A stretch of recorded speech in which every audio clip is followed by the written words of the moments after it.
It's been great, you know, being able to train with New Wave under John Danaher and Gordon and Garantone and all them, and training with guys like Big Dan, Luke, Marigali, John I think Carlo. we've heard some of these names before. MCL tear. 3 partial. 3 partial MCL and then tears. partial ACL, and then full PCL, and then fractured femur. Elements of myofascial release or banded rehab or isometric work. I think any modality that allows for progress is probably worth doing. And I posted that as kind of like a point of like what natural progression really looks like. Are a lot of guys asking you for like strength training? Yeah, I've gotten a lot of questions. Luke and my friend Juan, we live together once a week. Train Marigali in the mornings. Like I said, Satoshi had asked me to help him. I have another couple guys on there that have asked me to help. You got people in jiu-jitsu, especially on New Wave, that just their work ethic is just insane because they're so passionate about jiu-jitsu. You know, they don't maybe know as much about lifting as they've already had an established coach. That's where we've gotten along a lot because I have the experience on the lifting side of things, and now just showing them a little bit of that and just meshing it with their work ethic, it's unreal. What's going on, Jimmy House? Good. How have you guys been? Thank you for having me back on. Been amazing. You moved down to Texas. Did you get a cowboy hat and a shotgun? Almost. I've gone shooting twice. Oh, you have? Yeah. I'm off-roading even. You got to learn how to protect yourself a little bit more than just jiu-jitsu down there. Yeah, I mean, I went hunting one time with Big Dan, the jiu-jitsu giant, and, you know, he was teaching me how to shoot bunnies and stuff, so. Bunnies? Yeah. Sounds ruthless. He's a giant. He's a giant, man. He's dangerous. So How big is he? How big? Yeah. I think he's 6'7", currently about 280, 285. He's 6'7"? Yeah. Yeah. And I would know best because I train with him the most on the team. 6'7", armed, and does jiu-jitsu? Yeah. I'll pass. Dude. And kills bunnies. And only 21. Dude, that's frightening. And he moves so well. Oh my gosh, yeah. Pull 21? Yeah, he's 21, yeah. Did you get a cowboy hat, though? We're all fucked. No, he didn't give me a cowboy yet. I have to earn that. But, Oh. yeah. Got to get up on a horse or something. So you packed up and moved to Austin. Yeah. Yeah. Follow your dream as a jiu-jitsuer. Yeah, jiu-jitsu, pro wrestling, you know, continue to advance in the lifting side of things, but we moved to Austin 2 months ago, and it was a big move overall just because I'd been in Arizona my whole life, and a lot of the stuff that I had been doing was all out there, but I just decided to take a leap of faith, and my best friend Matt and my girlfriend Lawson, we all decided to move out, and it's been great, you know, being able to train with New Wave under John Danaher and Gordon and Garantone and all them, and training with guys like Big Dan, Luke, Marigali, John I think Carlo. we've heard some of these names before. Yeah, That like sounds familiar. in the last like 2 weeks. Danaher? We've I heard think it's Donahue. I think you got it wrong. Yeah. Sounds familiar. Yeah, right. What led to you going to what's considered like the best coach in the world? So back in September, I took a trip out there. I stayed about 5 days, and basically I decided to, you know, maximize the trip. So I hung out with Goldberg a little bit, and then I had. Do you think that he's going to spear you the whole time? I mean, I was hoping for it. Okay. Yeah. Goldberg. What if he has like PTSD or something? You're in trouble. Oh, I know, right? You know, Just people start- that don't know wrestling jargon just made that sounded so odd. I know. But I guess, you know, you guys know. So he speared you? Spearing. Penetration. Spearing is a completely normal thing. yeah. Just, Andrew, bring up a clip of Goldberg spearing some suckers. You know, that's what they called it in the 70s. yeah. Okay. But yeah, so the spearing, and then so I had hit Gordon up actually for a private, and then he responded saying that he wasn't doing privates because he was in ADCC camp. Yeah, that's the spearing. There we go. Oh, see ya. Oh. He just like crushed like 100-something Jeez. people in a row, right? Yeah, yeah, 173-0 was his record, I believe. Big human. And you get to train. Is he training you a little bit too for pro wrestling? So not like officially training, but he's been a huge mentor throughout the process, obviously, and he's just, you know, given me the blessing of being able to be a part of him and his family's life. Like his son and I got to train not too long ago. We're gonna pick that up once I get back to Austin. But he has a phenomenal like gym in his garage where he has all his like classic cars, then his gym upstairs, and a toilet that has a remote that you need to flush like on the side, like a Those are the touchscreen. best. Yeah, pretty sick. So, but yeah. He's just been helping me through that process because he knows what my goals are and everything. So he's been a huge mentor with that. And then I'll be starting actually pro wrestling school at Dustin Rhodes School, Gold Dust, in August. That's awesome. And what was there like a moment where you've been thinking about making the jump to train with Danaher and his team? Yeah. So to go back to that question, I hit up Gordon for a private back in September when I traveled there with my girlfriend. And he said he wasn't doing privates at the time because it was ADCC camp, but then he just invited me to come train. So he invited me, and then one of my other friends, Mike Rakshan, that lives in New Jersey but is friends with them, he also kind of put in a good word for me. So they allowed me to go train at the Roca session, which is like their pro session, their private session. And then through that, I made friends with like Big Dan, Luke, my friend Juan, my friend Luis, so a bunch of guys in there. And then I just kind of kept up with them while I was in Arizona. And it was apparent to me because I visited some of the other gyms in the area, and I just had the best fit there. Yeah, Big Dan after one of our privates.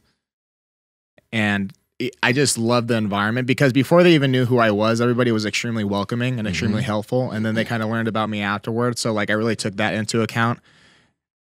That's Marigali. I'm thankful enough to be training him now for strength training. I actually, Satoshi too just hit me up. I'll be starting with him when I get back from Austin or get back from here to Austin. Wow. So yeah, a lot of awesome opportunities have been happening. And you know, with that said, I'll take the time to thank you guys because honestly, after the podcast last time, like the networking and connections I made just skyrocketed. So I really do appreciate the opportunity that you guys gave me for sure because I was thinking about the growth made from last year on the podcast to now, and a lot of that has to do with your guys' ability to help spread what I'm doing. So it's cool to see because I don't even know if the Austin thing would have been a possibility had I not gained as much momentum as I had after the podcast. Oh, cool. So thank you for that. Appreciate Absolutely. it. Has anything changed for you? Like, have you learned anything, I guess, as far as how to get better for yourself in your jiu-jitsu training at New Wave? What do you think is the most impactful thing? So I was talking to Mark about it earlier, and I think the biggest takeaway or just the biggest blessing in it all is I was teaching at my old gym, TNT MMA Training Center, for so long as a coach. And so you adopt a coaching role, your mindset changes a little bit. You're still learning, but obviously you're responsible for the growth of the other students. And so with that said, I'm put into New Wave where, hell, I mean, honestly, if I'm being humble about it, there's white belts that know more than me in regards to being under John and the system that he teaches. And so it's like super refreshing and new to like be a legitimate student again. And in my head, I'm just like completely making myself a white belt because it's like, I think I took that process for granted, you know, especially when I did get my belt quickly, like to black belt, I almost took for granted being a white belt and just being able to learn and absorb knowledge and everything. And then when you tandem that with training with the best guys in the world, that's like a bonus for sure. But it's very nice to just focus on learning. I think it's, in the moment, it helps me a lot, but also long term, I'm very excited to see how it helps me. What's a big, I'm curious about this though. In terms of training there, what is a big difference in terms of the way you see instruction done and the way training's done versus like most jiu-jitsu schools? I would say that the way John teaches, obviously everyone knows he's very detailed, but it's more so like the depth, whereas I think a lot of jiu-jitsu schools teach moves as like one and done, or like here's the move, or here's how you tap him with this, and then it kind of like ends there. Yeah. John dives very deep, and you can tell that he has like a system. So when he teaches something, he starts with whatever sequence, and then everything builds and builds and builds, and it usually builds off of failure from the last move. So when the first move doesn't work, that causes this reaction. Like one of my favorite practices was one of the last ones I went to Friday, where it was me, Big Dan, Marigali, and another guy, Silas. And it was a small practice because everyone was at the Dallas Open. And John was just simply teaching what to do when the first or second or third move fails. You arm jack from guard. They stop it. Their head's down. You take it to a front headlock. You get around to the back. And it's refreshing because I just think a lot of jiu-jitsu schools teach one and done. And like John's like very, very contingent on, hey, like what I'm teaching you, it could work, but there's a high chance that it won't, especially if you're competing against high-level competition. So here's option 2, 3, 4, and 5, that type of thing. So I like that a lot. As far as the structure of the class goes, I love that there's no warm-up. That's my favorite part. Yes. Yeah. I like that too. Yeah, it's my favorite part. The warm up is more like very light, just wrestling drilling. He'll just show us some like light hand fighting type of thing, and that'll usually warm us up. That'll bleed into some wrestling sequence, and then we'll start to go to the ground. Yeah. But I do like that the wrestling is covered every single class, and then jiu-jitsu, and you know, for the pro practices, I probably say about 3-ish moves on standing, 3-ish moves on the ground, and then heavy emphasis, as Giancarlo told you guys, on positional rounds. Yeah. Mount, back, arm bar, turtle, leg lock, stuff like that, and then we'll have 1 to 2 full rounds at the end, ADCC style usually. Yeah. And I would say like the majority of other schools probably don't put as much emphasis on the positional rounds, or if they do, not nearly as much time. Yeah. Which I think the positional rounds is a great thing, because you think about when I do a full ADCC round with Dan or Luke or Marigali or Giancarlo, like, damn, dude, it's like I did a whole tournament. Like it's intense. It's like every single second, boom, boom, boom. And I think about, well, what if you did that 5 times a practice every single day? Like, or even if they did that, you know, how do they get as good as they do without accumulating a lot of injury? And I think it has to do with the amount of positional rounds that they do, where they're getting tons and tons of experience in some of the most common positions, but they're not having to go through the wear and tear of like takedowns or guard passing or all these different things and the injuries that can occur when you do that, you know? So, which brings us to why I'm here. But yeah, that's the biggest difference. Gotcha. You think it's harder? Was it harder mentally or physically at first? I would say, because of the knee injury, a combination of both. But mentally, I think it was an adjustment period of moving and getting used to a new environment. And first off, again, I'll say that they are just some of the most friendly people that I've ever met. I'm so glad I picked them. I really am. But with that said, too, like, just being new and like going from being like the guy to no one is a little bit of adjustment period. And like my ego wants to say I'm okay, but even like going there, I'm like, I can feel a sense of being uncomfortable. And even that, I could feel a sense of like, at times trying to talk myself out of not going to practice. Like, oh, I'm going to rest on my knee today. You know, that type of thing. I'll go twice a week this week type of thing.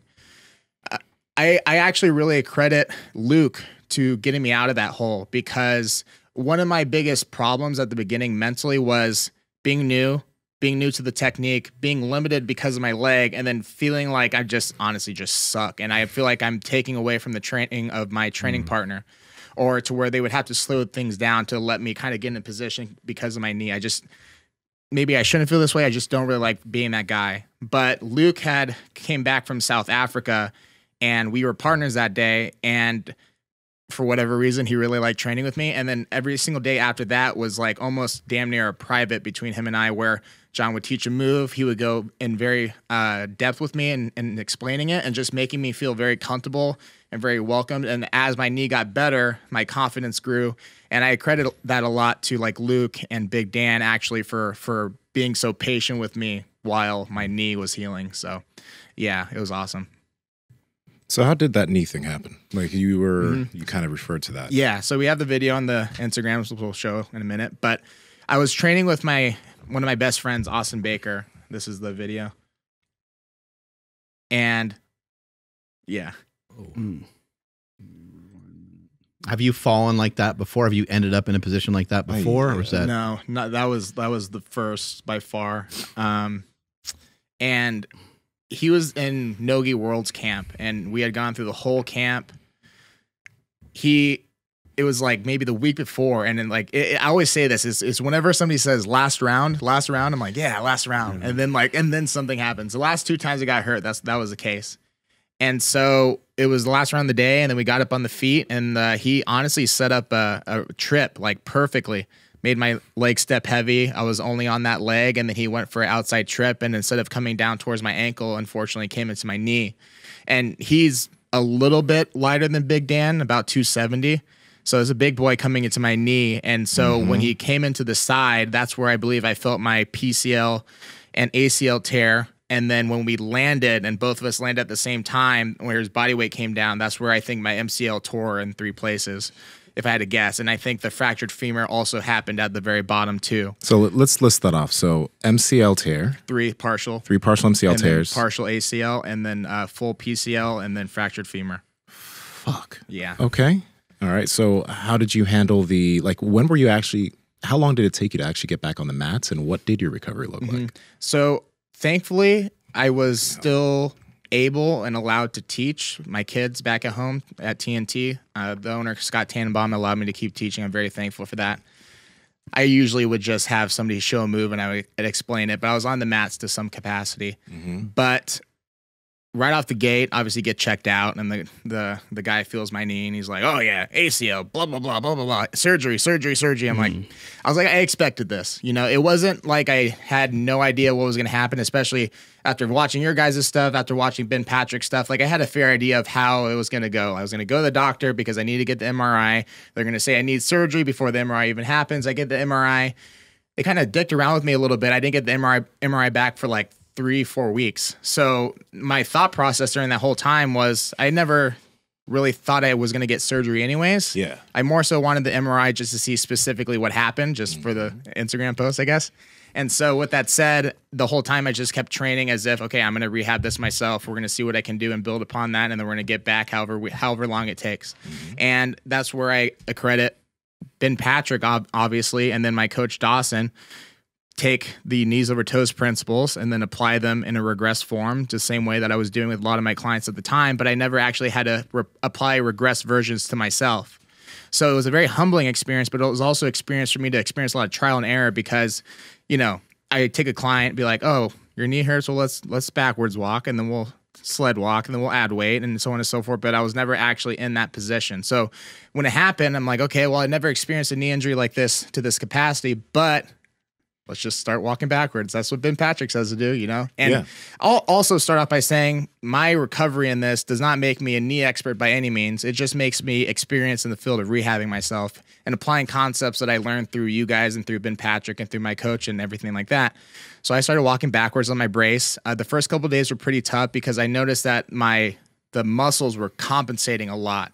So the first 2 days I would do my walking backwards and stuff like that. But then on the third day, my muscles were so achy that I couldn't even get down the stairs. I was like, I don't even think I can make it down the stairs. I had to call off practice and everything like that. Like I couldn't make it to the kids that day.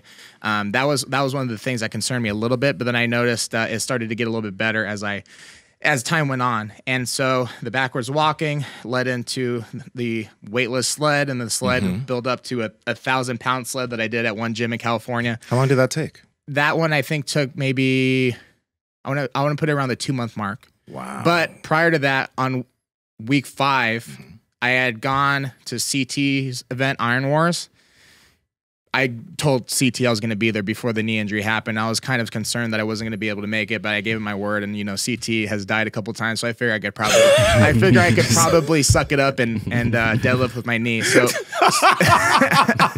that's just the wildest thing to say. He died a few times. I gave a speech before the deadlift. I'm like, you know, CT has gone through a hell of a lot, and he's died a couple of times. Like, who am I to say that I can't deadlift because of this knee injury? At least that's what CT would have wanted me to say. Still your motherfucking set, right? And so I was still conservative. I pulled 550 on that day. It's in that video. It went easy, but like at that time though, when I was deadlifting, I could feel where the ACL was like kind of like iffy. I could feel like some pullback there, you know? So, but then the week after that, that's when I started noticing a lot of progress coming back strength-wise. Luckily, there's not a lot of knee flexion required for a deadlift, so that one shot up pretty fast. Like though, it's so fucking funny how you say things so casually.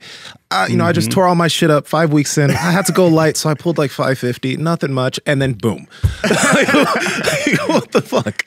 That was the first day, yeah. Yeah, that one. Do you have the 550 in here, or is that on? That's on that one video. It's in there somewhere. It's the one where I hug CT. I'm looking for it. Yeah. Did you do any like forward sled dragging, or did you? I did. Okay. So I was going to say like a forward sled drag in my head would be where I would start because it would probably have zero pain. Yeah. So that's actually where I started with my knees over toes knowledge because I just really dove down that rabbit hole. But then I met people like Luke Lewis. I saw you had Matty Forberg on the podcast and everything. He helped me a lot. He was really into like a lot of the isometric band work to help rehab the knee. So I learned a lot there. And then a couple weeks later, I went over to Phil DeRue. And then we did forward sled stuff. We did a lot of band stuff. We did a lot of mobility stuff. A lot of stuff in there that was like meant for his athletes through rehab. He put me on the assault bike, and they did like I think it's called MAP testing, I believe. And it was just testing like how much my injured leg was working, or the oxygen supply was working in comparison to my good leg. And so through all of those guys, you know, I started with the knees over toe stuff. That's me at Ben Patrick's gym. But then it kind of built into like adding elements of rehab from Luke, from Phil, you know, and these are all spots you traveled to. Yeah. And so again, like after you guys, man, just I'm so thankful because just so many opportunities popped up where I was traveling twice a month. You know, like Vegas, Florida, California, just Barbell Brigade. I had a lot of opportunities because of Nsima actually, and Nadim saw me through one of your posts last year. Oh shit! Okay. Yeah, dude, and it last year was just such a huge growth year for me because it was the first time I really traveled, and you know the knee injury, and then meeting all these people. It was cool. And I just am very thankful that you guys gave me the opportunity. But yeah, those are like the basic knees over toes exercise that I nailed hard at the beginning. And even going to that one, like how hip flexor health and ability plays into knee health. Put a lot of emphasis on that as well. I just want to illustrate quickly that, you know, for somebody that is trying to overcome a knee injury, exactly what you're saying is like 100% accurate. You know, you start out with the things that are like the least offensive to that area. If something hurts or burns or feels weird, it's too much. Right. You know, you got to kind of back away from it. But a forward sled drag, or even better, probably a push, you'll notice that your knee will be further over your toe when you're doing that versus when you're just going backwards. But when you go backwards, it is a lot more emphasis on the quads, a lot more emphasis on some of the smaller muscles, ligaments, tendons, and things like that around the knee. So I think it's really a good idea for people to use both, especially because a lot of people, I don't think they really know how to use their glutes that well. True. And using the glute and hamstring and knees all together is a great way to rehab your knee. True. Yeah. And actually, I just started sprinting maybe the last 2 weeks. But for whatever reason on forward side, I could push it pretty fast and not necessarily feel like any sketchiness in my knee for whatever reason. But I do feel like the forward sled, for that matter, because another element of rehab that I didn't necessarily think about to the very end was how introducing certain levels of impact can play into, you know, rehab, where if I jumped off of the Empire State Building and I landed, I'd probably die and my knee would probably pop out. But like to a certain degree, if I started by like hopping off of this table and then landing on a leg, that can be a part of the rehab process at a certain point. So that's what I started doing more recently, box jumps, and then practicing like jumping but landing on this leg. And I'm not even really experienced or even really educated on that style of training, but I just kind of played around with it, and just playing around with it, just doing it did a lot for me. What we talked about earlier as far as like myofascial release, I had the spot behind my knee, probably, you know, where the PCL and ACL tore, where if I tried to Nordic curl, like it would just stick me like right at the very top, like just like very sharp pain. And I thought like, damn, maybe I can't pull myself out of this. And I would feel back there, and then just like a huge knot, just huge. And it was just very obvious. I just had my girlfriend start digging into it with a lacrosse ball. And again, it's not very advanced, but I noticed after I started doing that too, huge progress on the Nordic curl, being able to take a band supporting me and go all the way down without pain. And then just a couple of days ago, like that. Just a couple of days ago, I did my first Nordic curl bodyweight again. Yay! So we're back to that point. Let's fucking go, dude. Thanks, bro.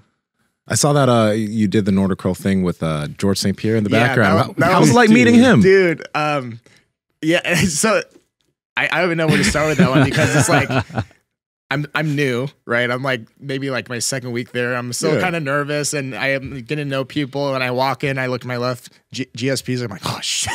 I was like, shit. And I text, I'm like, dude, GSP is here. All my friends. They're like, no fucking way. And so that was cool. And then that was when, the reason why I'm even doing it at Roka is because literally prior until just recently, that was the only like Nordic bench in Austin, like period. Every single gym I looked into does not have one at all, until I got big techs to order one recently. But to that point, Roka was the only one that had one. So I would just do like my knee rehab before, after practice. Yeah. And so GSP is really big into stuff like that. And when I started doing the Nordic bench with the band supported, he just came over, and I was recording because I was recording my set. He just came over and asked like, oh, I never seen it done that way. You know, that's really smart. You can get the whole rep and blah, blah, blah. And he's like, can I see you do it? I'm like, sure. I'm like, fingers crossed my knee doesn't blow out as I go down, you know? And so, actually, I'd be lying to you. Like when he walked close to me, I'm like, oh God, he's in camera view. That's like, great. But that's good though. I know. I was like, dude, this is sick. So then I asked him afterwards for the record. I was like, excuse me, George, is it okay if I share this? Oh yeah, of course. Okay. Nice. But he was super nice, and it was just a really cool moment in the journey, you know. So yeah, GSP, great guy. fucking Yeah, breaking up that scar tissue is a big thing. Do you think you have like more scar tissue to kind of work out of there now? I'm sure. Actually, after Mark showed me a couple things, I did feel some tightness in there that definitely could be worked on. And after we did it too, my knee like loosened up nearly immediately. So it was good. So that ab wheel modality was really cool. I never would have thought of that, but it's like simple, you know. Explain it. What you just literally just stuck the handle of the ab wheel in between my leg and just sit on it. Yeah, the handle of the ab wheel has like a little bit of foam on it. So I was like, this will probably feel soft enough to stick behind his knee. So then had him do that and then just get in a like a Seiza position. And he just was messing with that for a little bit. It felt good. And then the medicine ball just kind of like laying on it with my knee, just digging in the side there. Yeah. People still really underestimate myofascial release and like how big of a difference that makes. Like we're smashing every day. We're smashing we're using those different tools. Sometimes smashing each other on those tools every single day. Spearing first. Yeah. No, but seriously, all jokes aside, it makes a very, very big difference if you get into the habit of it. Like when you stop doing it, you'll start to feel a little bit of tightness in certain areas. And then when you start doing it again, it's like, whoa, that's fucking amazing. I 100% did not give enough credit because I went down the knees over toes rabbit hole like hard, right? And it's amazing stuff. But, you know, I listened to everything that Ben Proctor say, and he would talk about how, you know, he doesn't do, you know, any of that stuff, which to him, obviously it works and works great and he doesn't even need to. He's proven what he does works. But then I almost let that put me in the mindset of like, if I just do the knees over toe stuff, knees, you know, to that degree, then I'll be fine. Yeah. And it got me maybe like 75% of the way. But then like when I was getting impatient on the progress and I was noticing certain movements not progressing, I'm like, damn, dude, like do I need to get surgery? Or like, am I going to be able to get back to deadlift 800 pounds? Or like, am I even going to be able to do this? And then something as simple as just taking a lacrosse ball, digging in, I noticed progress immediately. And so that's why I think now coming out of that process, it was super beneficial to me from an athlete standpoint and a coaching standpoint to understand all the different types of rehab and understand that you can do elements of everything to make something work, even when it comes to strength training or whatnot. Like we're talking about 90-degree versus full ROM. It's like there are elements of both that can make a very strong training program. With that said, like elements of myofascial release or banded rehab or isometric work or full range of motion work, like all of that stuff helped me immensely, you know? And so I'd like to just touch on the fact that like I think any modality that allows for progress is probably worth doing. If you take the time to experiment, if it works for you, then it's probably worth keeping in for sure. Have you gotten an MRI since? I haven't. That's the only thing I haven't done yet. Just ever moving from Arizona to Texas, I haven't. But I think the next time in Arizona, I like to plan one just to see where it's at. But as far as restriction goes, for the most part, I'm doing everything nearly at the level that I was before. The only thing that I can't do yet, and I think that's more of a muscle tightness issue, is a reverse Nordic, like weighted. Yeah. That's like the only thing as far as exercises go. I can squat to full depth, deadlift heavier than I did before. Yeah, that 815. That's a PR for you. Yeah, it's huge PR. I mean, granted, I switched to sumo, but you know, it's the real deadlift. I know it is. It is. So yeah, and I was happy about that too because my overall lower body volume has been respectively low. You know, so I feel like there's a lot of strength that I have yet to tap back into. So I literally just worked on the form for the sumo, and I have a good group of friends down in Houston. Derek Thistlewaite, Johnny Kaufman, Nabil, Sawyer Klatt. And these guys are all like 20 to 22 years old, deadlifting like 800 or more pounds. Wow. And so the funny story about that is that I had tweaked my SI a little bit doing conventional like a week before, and then they invited me out to train. And so I wasn't going to do conventional again, so I was like, fuck it, let's just try sumo. And then my friend Johnny Kaufman looks at my sumo, he's like, wait, do that again. And I'm like, okay. And he just noticed that the hip mobility that I have through the mobility exercises and jiu-jitsu just made the leverages work so well. My arms are pretty long. He's like, dude, you have something that nobody else does. I'm like, really? And he's like, dude, I promise you can deadlift 800. I'm like, really? And then so I kept working on it. And once I like understood the leverages and how to wedge my hips in properly, maintain hip height, it's like, damn, dude, I think I have something going here because I'm putting in very minimal effort and I'm like deadlifting. I'm deadlifting my life goal essentially. Like last year, like I want to deadlift 800 and then I'll retire from lifting. What do you see, Mark? I notice as you're looking at that pool, you're just like, there's something. What do you notice? His shoulders and his hips are stacked pretty good, and you can see the logo on his T-shirt. That means game over. That means someone's going to deadlift a lot of weight. Right. When you see that posture. For me, even with sumo and even working on it for a long time, my chest was like a little bit more down towards the ground. And then you start in that position. And if you just get a little bit off from that position, you're done. But guys that can get in the position that you're in right there, you can stay in a more locked position. Right. And it does take like a 2 Mississippi count to break the floor. But once you break the floor, it's done. To that point, that was one of my bigger lessons too, because I relied so much on my explosion with the conventional that I tried to carry that through for sumo. You had to wait. And you had to wait for the bar to bend. And right. And so in result, my lockouts would be really sloppy and everything like that. And then conventionals. Yeah, it's I think it's in the reels section, like towards the top, I believe. But because what would happen is I would move heavy weight, but then like my knees would be soft and I'd be overextending and it just look ugly. And like, so Nabil and Johnny and Derek were just really like, just be patient off the floor, be patient. And I thought I was, but like patient is like being willing to invest like 3 seconds down there. Which is a lot. Yeah, right. And you're giving it all you got, and the plates aren't even off the ground yet. It's crazy because the Nabil guy specifically, he's like 160, 165, and he has a all-time world record for 140 or something like that. But he's pulled over 800 in the gym at 160 sumo, and I'm looking at that like how can somebody like this size move weight like that? But to your point, he wedges his hips well. He has great leverages. He has super long arms, and he's very patient off the floor. So yeah, you can see in that video where you're pulling 635, where the bar bends and the weight comes off the ground almost immediately. Whereas the sumo, the bar was bending, it bent more, and then the weight came off the ground. Yeah, that was a whole new thing. Johnny had posted something one time that spoke to me. It was like the number of motor units recruited or needed to remove something really fast off the floor versus something really slow off the floor. Like it doesn't really change. Like it's not like trying to lift it faster is going to help you move it more in the long run. And I was like, okay, well maybe if I just trust what they're saying, just be patient. That 815 was probably the cleanest I've done. Even I pulled 800 before that and it was a little bit sloppy. I think I tried to rush a little bit. The 815, I honestly thought I wasn't going to get it. So I was like, I'm just going to like attempt it. And I went like super slow in position and I took my time off the floor. And then, yeah, it ended up being the smoothest pull I've ever done, possibly with more in the tank. So, oh, yes, more in the tank. I appreciate it. I'm doing the American Pro in October. The drug tested portion for 198 and Jesse Norris. Don't try to act like you're natural. I'm fucking with you. At this point in time, no. Come on, dude. Look at me when I was 16. I've been taking trends since I was 6. Yo, this is the funniest. It's early to get on stuff. I know. This is the funniest photo I think ever. Because Jimmy, can you explain this transformation? Yeah.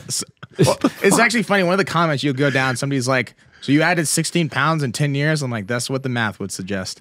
But so, yeah, that was right before my junior wrestling season. I think I was weighing in about 180. Quads are covered back in the day. Oh, yeah. I think the quads weren't nearly as big. And yeah, that was my most recent cut, like back in early December. So I posted that as kind of like a point of like what natural progression really looks like. I mean, I look at Nsima stuff from back when you're competing in bodybuilding and powerlifting, and it's like your physique has always been phenomenal, but you can tell it's been gradual progress, you know?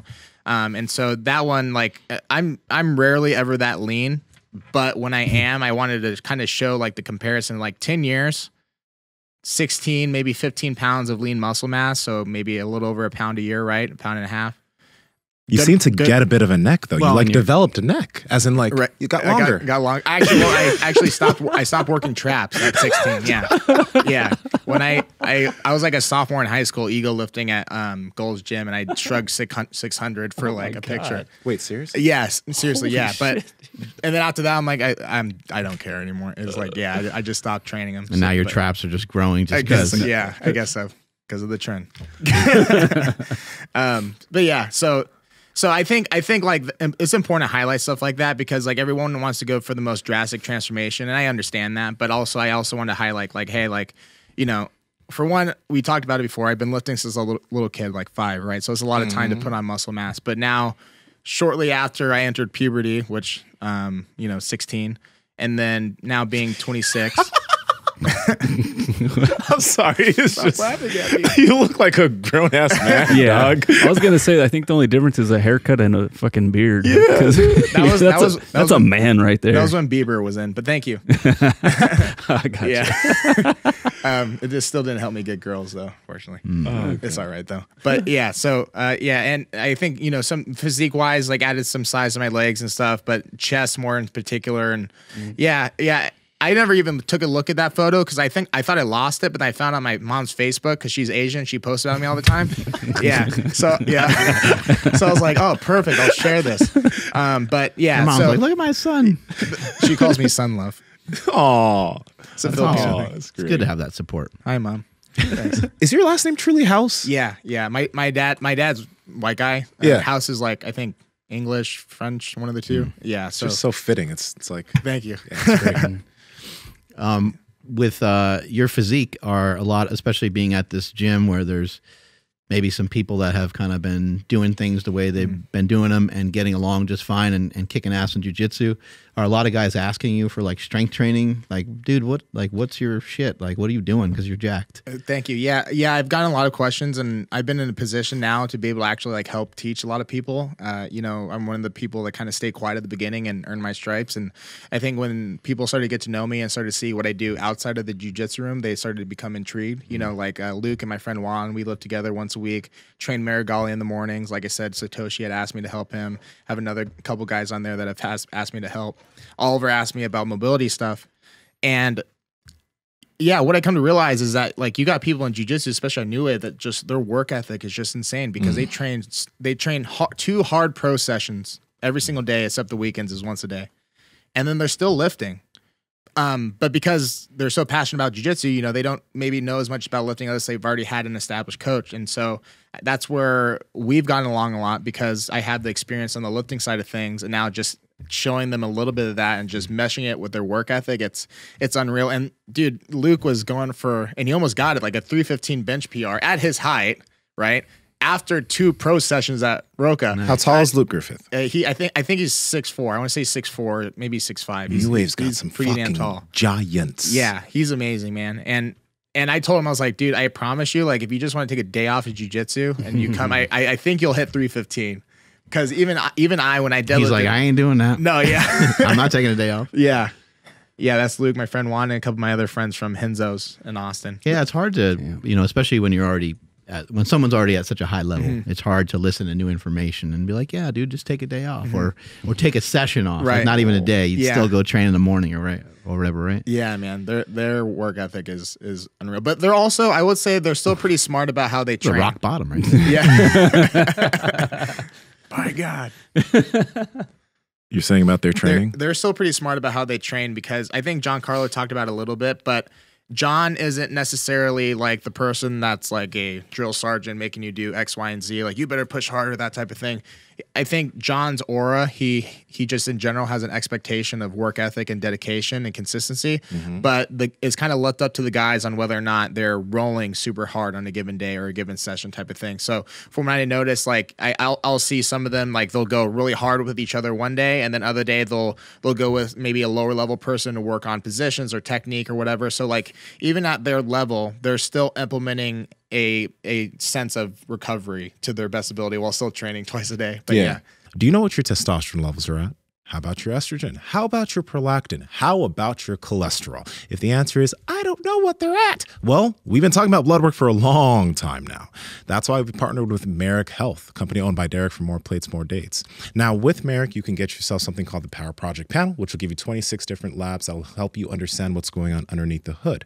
After that, you'll be able to be partnered with one of their patient care coordinators, which will give you interventions that range from lifestyle, supplements, to potential hormonal health treatments that can help move you in the right direction. But it all starts with knowing on what's going on down here.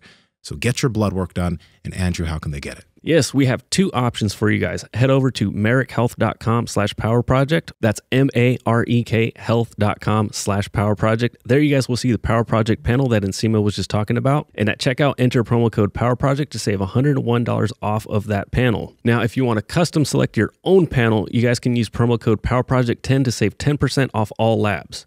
Again, that's at merrickhealth.com/powerproject. Links to them down in the description as well as the podcast show notes. Let me ask you this, man, because so I made that natural joke thing before, but you are natural. You haven't, you don't use anything, but you are, you have goals of trying to compete in the ADCC, which they don't care if anyone takes anything, so it wouldn't necessarily be against the rules. What are your thoughts on that for jiu-jitsu in general, and what are your thoughts on that for yourself? Because if you choose to use anything to maybe enhance your recovery or enhance your ability to recover from training session to training session, it necessarily wouldn't be illegal, but what's your take on that? Me in particular, it just kind of starts like morally. Morally, my parents just never wanted me to do drugs like to begin with, and I didn't drink till I was 22. I'd never done weed or anything like that. I just lived a very relatively clean lifestyle, you know. But in regards to the jiu-jitsu thing, the way I see it, and Oliver Taza and I talked about it because he doesn't take anything, and so his take on it was like, I can feel where the guys are really, really strong, and I can feel where their strength is beating me in certain areas. But his outlook on it was, and I appreciate his outlook because he's competed at ADCC 3 times. Yeah, he's a high level guy. Right, and he's just like, where I feel like they're overpowering me with strength, I still have room to grow in my technique. Like that's his outlook. And so, and I think that's kind of like, that's a relatively basic statement, like technique always prevails. But obviously strength has a huge aspect and proponent to it when it comes to competing at a high level. But and there's no graph or drawing that's like strength is this important compared to technique, and there's no line that actually shows that. Yeah. But what I would say in regards to me in particular, I haven't noticed any decline in my recovery rate. That's number one. Number two, even rolling with the best guys on their team, their main comment is how strong I am. So I figure if it's a backhanded comment. Yeah, well, I get it for sure. You're so strong. I hate hearing that. Yeah, I know. Although when Luke told me, I was like, thanks, man. Yeah. I feel you. Is it usually after someone taps you out? Yeah. Like, wow, you're pretty powerful. After like the 5th time, yeah. But so, I figure if the guys that have competed at the highest level have that opinion of me when they're rolling with me, then the strength thing is probably not the biggest thing that I need to address. It's like the equivalent of like if I might maxed out at 50 pounds on a deadlift and then I brought up to 315, you probably see some legitimate carryover to the mat. But me now being over 800 pounds, if I brought it up to like 950 or something, you probably wouldn't see anything. You know what I mean? It's already an established strength of mine. Yeah. I think there's certain areas of mobility that I could work on that can make my game better. Like what? Specifically for me right now, like my adductor length. Okay. Yeah, like being able to do the splits, basically. I don't think I'm immobile by any means, but more so like that next level. But with that said, I think that the majority of jiu-jitsu people, because they're so invested in jiu-jitsu and because the thought of strength training in jiu-jitsu is still pretty new, very few people have truly given themselves the chance to go through a legitimate strength or muscle building phase, multiple at that, to actually see like, could I just get to a comparable strength naturally to where strength isn't your weakness? And then from there, like just continue to build a technique. Yeah. Right. Yeah. And, for me, that's the main way that I look at it, where I could jump on gear and I could get a lot stronger in comparison to the people I'm rolling with. Could it make me perform better? Probably, but not any more than just dedicating the extra time to getting better at the technique or whatever else I'm missing. That's I think you have a good point. You go to sleep, you recover, you eat your protein, you do all these things. Obviously, enhanced testosterone levels can help in some ways, but it seems like they help the most in sports where the overriding thing is strength. Olympic lifting, powerlifting, right? Those kind of sports where the numbers are really important, and having like a specific body weight. I'm not saying it wouldn't do anything in jiu-jitsu. You're seeing it, you're seeing it with a lot of high level guys are doing it nowadays, but I also would think that is probably deceiving to people. In my opinion, it would just represent such a small amount of how skilled that person is. Right. I think about it. I probably lift more than most people that I'm going against. So then, like from the standpoint of somebody taking steroids and they still lift less than me, but I'm still losing to them. Is it steroids? Is it steroids what I need? Because I'm still technically strong. Whether I'm doing it naturally or on gear, I'm still technically stronger than the person. Yeah. That's how I feel, at least. And you can train frequently and you don't have any. Yeah, exactly. So, at that point, like I think you can consider steroids like a supplement to their training, and I think it kind of makes up maybe for a lot of lost time or time most people don't want to invest into just hard strength. Because to that respect, we talk about recovery and then doing a hard strength program and doing high level jiu-jitsu. That's a tandem in itself, right? And so, but me individually, again, I haven't felt too many diminishing returns from doing both, but if I need to, I'd be more willing to sacrifice how much I'm lifting rather than how much I'm doing jiu-jitsu. But yeah, that's a rabbit hole we could go down for hours. But yeah. What if it makes, I don't know, let's say 4 really hard jiu-jitsu sessions feel like 2, so then you can have potentially 3 more sessions that week or something, because then you're still working on the technique. But again, this is just assuming. That's a huge point, and I'm probably not the best guy to speak on like how that feels.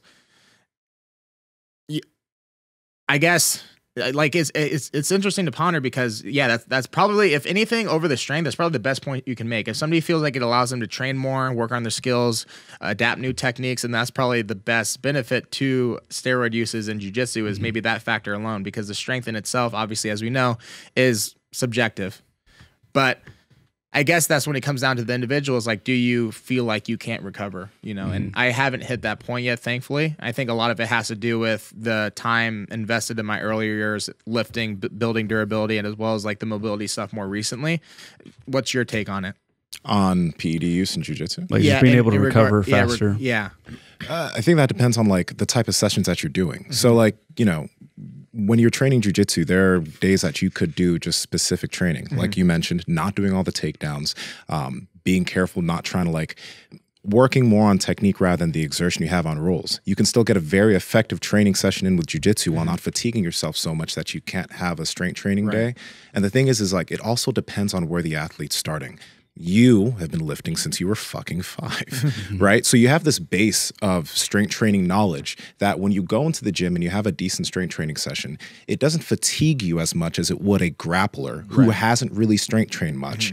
And then they go in the gym and they have a hard session. But because it's so new to them, it's almost like the feeling of when you started jiu-jitsu for the first time. You're right. Do you remember that feeling? Well, I mean, you've been wrestling, but I get it. I started jiu-jitsu when I was 23. Andrew knows what it's like when you first start jiu-jitsu.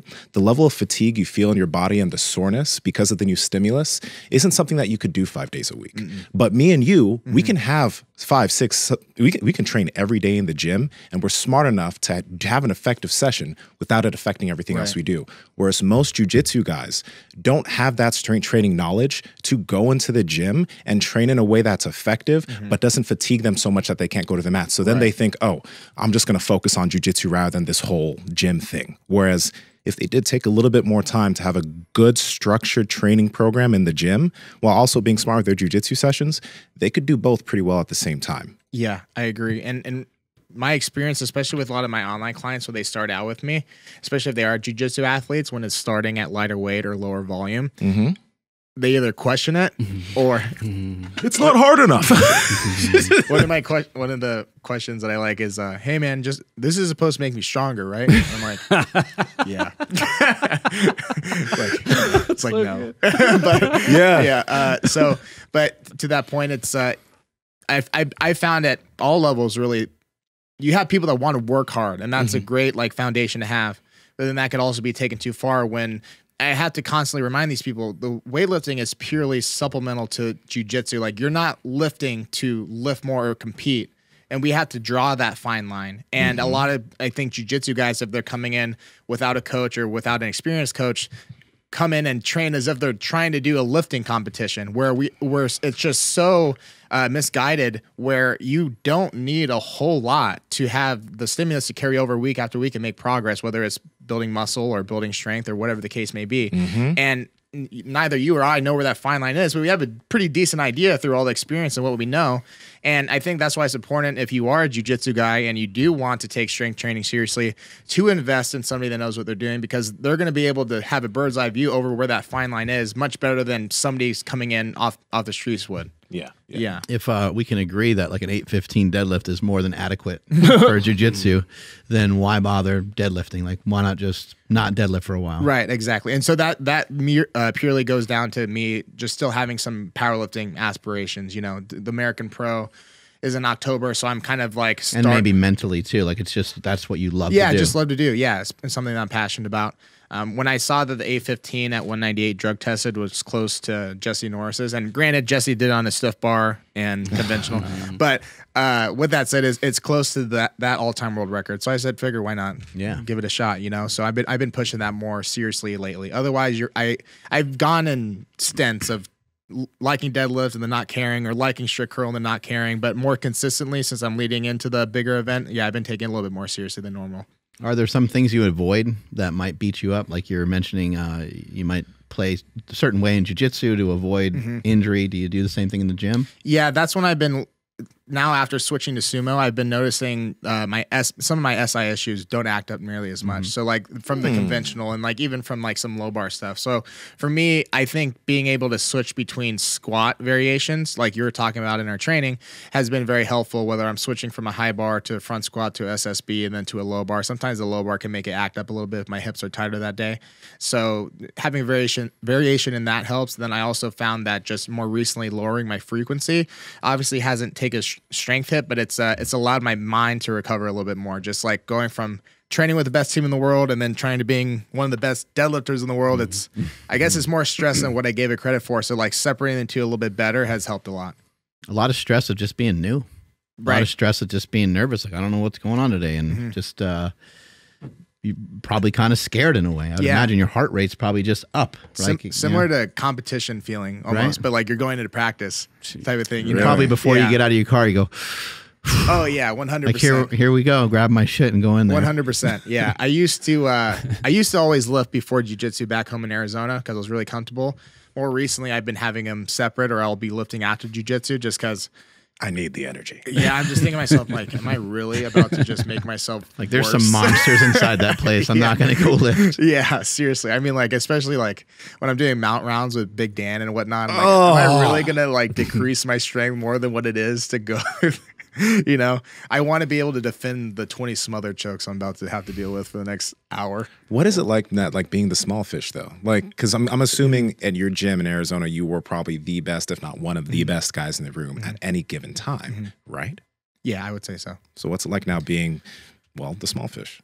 It's new, and like I said, that's where I think I took for granted some of the earlier years where I wasn't the best, and I put in a lot of hours to get to a point to where I became one of the best. But now being in a room where the reason why I love it though is because of some of the aspirations to compete in ADCC one day. I have this reference every single day. This person won ADCC. This person compete at ADCC. Like I had this reference. Yes. If I can close this gap, and that's what I hear like Luke and John Carlo talk about when they first started too. Like if I can close this gap, or if I can do well against X person, then that confidence and skill should only carry through to the competition, because one of the biggest advantages they have outside of the coaching is just the ability to train with the best every single day and have that reference. Like, how am I doing compared to the best? Marigali, best gi guy in the world, right? And then, I mean, Nogi wise, he got second at the Open, and then John Carlo won 88, and then the only person John Carlo lost to was Marigali. So like these people are, if they lose, it's like to people on their own team, you know? Yeah. And so to answer your initial question, I like it now. I like it. Like at first, like it definitely created like some nerves. Like I think my biggest fear was like giving off like I suck, right? Or I don't deserve to be there. I'm not good enough to be here. Like that. Those are some of the thoughts that went through my head, especially when I couldn't do as much with like at the beginning, especially when we're rolling. I hated having to tap early, like at least 3 or 4 times around. Like when Nick and I would roll at the very beginning, we would have like some good flurries. He was still kicking my ass. But we'd have some good flurries, but then he would like grab something naturally that he's just programmed to do. And I'd be like, tap, tap, tap. And I hated being that guy, you know?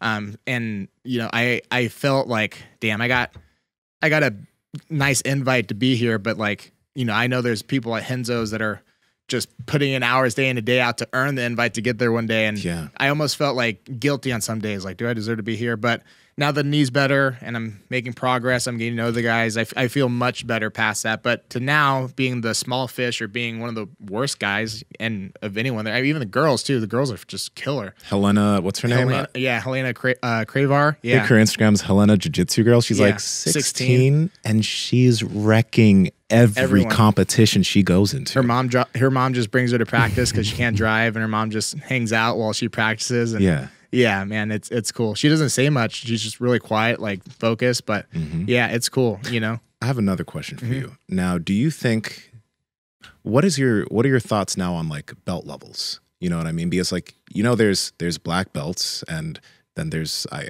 heard this Joe Rogan episode when he was talking to Andy Stump. Mark mentioned it to me, but he was talking about how there's black belts and then there's like fucking black belts, right? So what do you feel about, the belt system?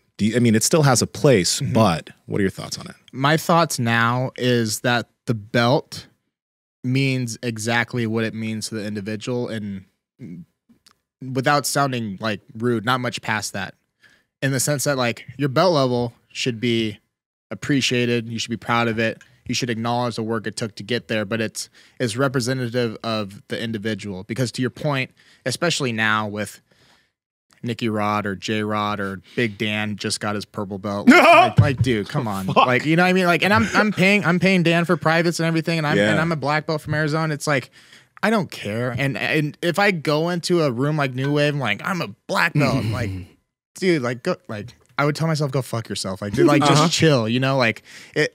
At the end of the day, like, again, I'm more than happy to admit there's white belts that probably train at Henzo's under John that could explain things better than me, that know things better than me. Just because I can beat them in a roll doesn't mean that my knowledge is up to par with them with John. Yeah. So I would say that, going back to Arizona when I got my black belt, it's like the black belt is representative of the work that I did, the people that I competed against, the people that I trained with, and what my instructor thought that I was worthy of at the time. And that's where that line ends. Not in a bad way, but that's where it is. Because then if I go over to New Wave, then new standards, new training partners, like the standard's just different. Because if I'm getting tapped by Dan like 6 times in 5 minutes and he's a purple belt, if I had started with John and John didn't know my rank, would he give me my black belt the next day? Like, probably not, So, and, you go to like Nicky Rod when he was beating people as a blue belt, or J Rod now. And time wise or experience wise, obviously their instructor doesn't feel like they're at like their black belt level. That's why it comes down to like your brown or black belt level, my brown or black, and if you move somewhere, that might change, or your perspective on it might change. And same thing maybe with the guys that like B team, like J Rod is a new purple belt, but he's beaten world-class black belts. So then to that point, like their instructors feel like he needs to accumulate X amount of experience and do whatever to earn his black belt. Or, the guys at New Wave, the same thing. John felt that Dan needed to do X, Y, and Z to earn his purple belt, and he's going to have different standards for him for his brown, and so on and so forth. Yeah. So, yeah, to anyone watching, it's not even that I'm trying to discourage anyone. I think it's just important to notate that, like, don't let anyone make you feel bad about being a belt if you can't beat a lower belt. And also be humble enough to understand that your belt doesn't go any far past what you think it means to you or your instructor, You being a black belt and wherever doesn't mean that you're going to come into some room and wherever and just dick on all the blue belts. It could vary. Yeah. So that's my latest perspective after training with these guys for so long. Luke's a new brown belt. There's blue belts in there. Like Helena's a new blue belt because she's 16. But she's obviously well on most black belts level. So yeah, there's a lot that I think about that, but that's my latest perspective because I think about it a lot, to be honest. Because there's you feel that. Imposter syndrome where, and granted, like I went to an extreme like New Wave, it doesn't get us too much better than that, but even still at that point, like I felt pretty confident about my skills back home, and I still do to some degree. I know I have a lot of room to go, but at the same time it's like, hey, but if I'm a black belt and Dan's a new purple belt and he clearly knows so much more than me and he's beating me just with 5% effort, like You think about those things. And then my ultimate conclusion, my friend Austin Baker helped me kind of like get through this. You earned it. You did what was required for you to get there. And just because you're in a new environment where you're not necessarily beating lower belts isn't indicative of your deservingness of that said belt type of thing, you know? Yeah.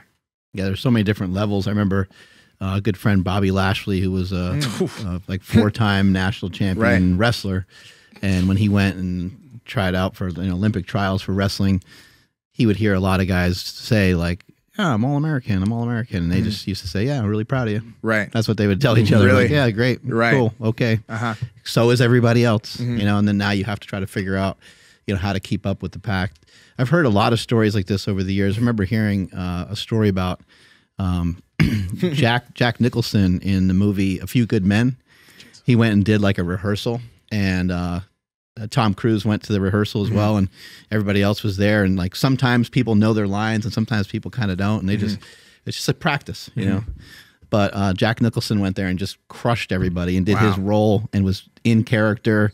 And Tom Cruise just like went back to his trailer and was like, "What the fuck? Damn! Like I better step my shit up." So I love stories like that. I love hearing stuff like that because there's so many different levels. I mean, what if you just went to a different country or you went to a different, like you're saying, you go into a different area? People know different things. And if you think about what jiu-jitsu did for MMA, it just completely flipped it upside down on its head. Yeah, right. Ken Shamrock was one of the best fighters in the world. Some of the, one of the best fighters anyone's ever seen before. Yeah.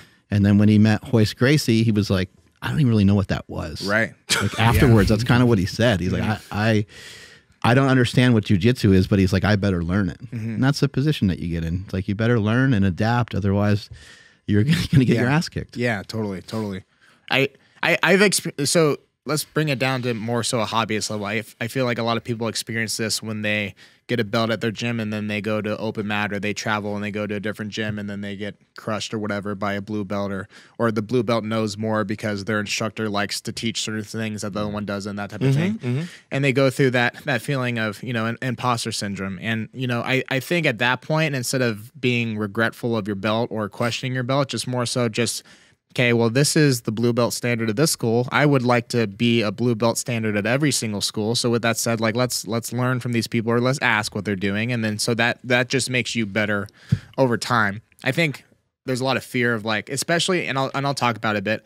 When I got my belts faster, purple and brown specifically, black, I didn't hear too much about it, but purple and black or brown, I had a big outlash from the jiu-jitsu community for the most part. Like, on my brown belt, Jiu-Jitsu Times had posted, because I made like a clickbait YouTube video, powerlifter gets brown belt in 2.5 years. And then so Jiu-Jitsu Times got a hold of it and they shared it. And there's a lot of people in the Arizona community that had nice things to say, supportive. And there's a lot of people that didn't know me that said a lot of like outlandish things. And I think on a smaller scale, some of us go through that at times too, especially like hobbyists, where I don't want to go to another gym and roll with their blue belt and I'm a pro belt, and then they think I suck, or they're going to say, and like these things go through your head. I dealt with that too back home in Arizona when I had people talking all this smack. I'm like, damn, well, what if I go to open mat and I lose a blue belt, then I'm proving all the haters right or whatever, like that type of thing. My interpretation of it now, which is why I think the new wave thing has been very healthy for me, where it's like, dude, I don't care how many mental obstacles you try to, or gymnastics you try to do, you will, at least not in the near future, you will never be better than these people. So just accept the fact that you're not their level, right? And just make yourself a mental white belt. Fuck it. Be a mental white belt for your whole life. Yes. And when you just like mentally put yourself there, one, the belt will come. Two, you don't go through that type of you don't handicap yourself mentally from worrying about what other people are going to think, because all that does is handicap you from what you could have learned. Maybe they will say some shit. Maybe they will talk shit. Like, who cares? You know how many people talk shit about my natural status or whatever? Like, who cares? And you know the same thing too. Yeah.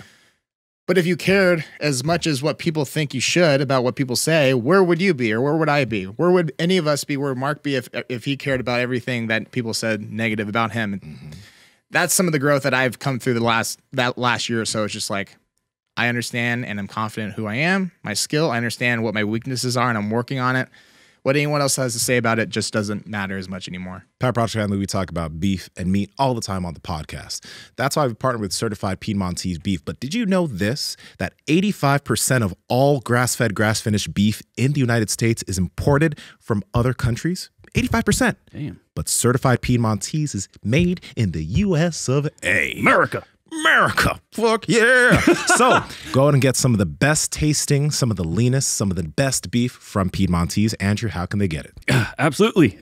So you guys can head over to cpbeef.com and at checkout enter promo code POWER to save 25% off your entire order. And if your order is $150 or more, you get free 2-day shipping. Again, cpbeef.com. Links to them down in the description as well as the podcast show notes. Fuck yeah.